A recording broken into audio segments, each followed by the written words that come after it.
right, Jenna, listen up to this one. The biological clock, not just a burden for women anymore. Why men should pay attention to that nagging tick, tick, tick. We'll have that story coming right up.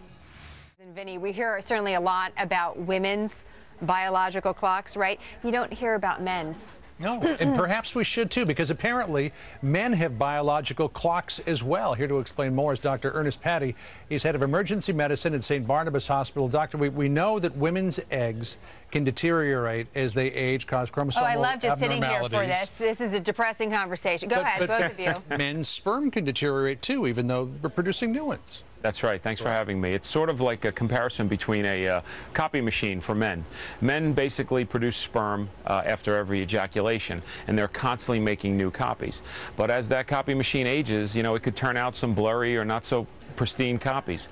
Women, on the other hand, are born with a certain number of eggs, usually between 1 and 2 million at birth, and 75% of them fade off by the time they reach puberty.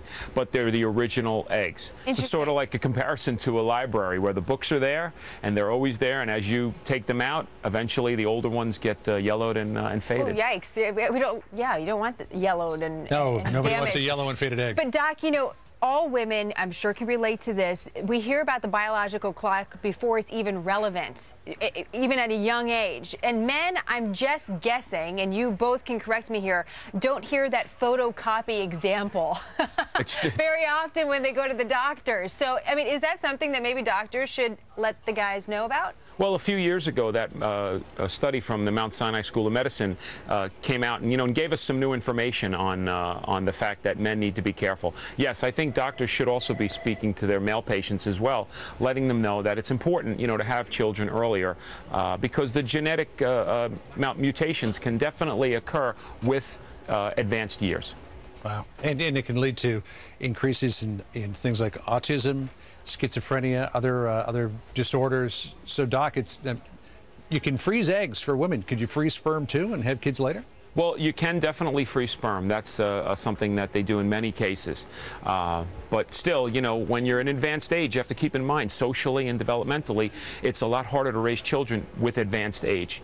It's just a fair point to underscore here that it's not just the women's fault. And Doc, that's why we appreciate you coming in today and doing a little bit of the story with us. Definitely not. And here's the clock. So keep put that thing away. Keep yourself in mind. The clock is ticking.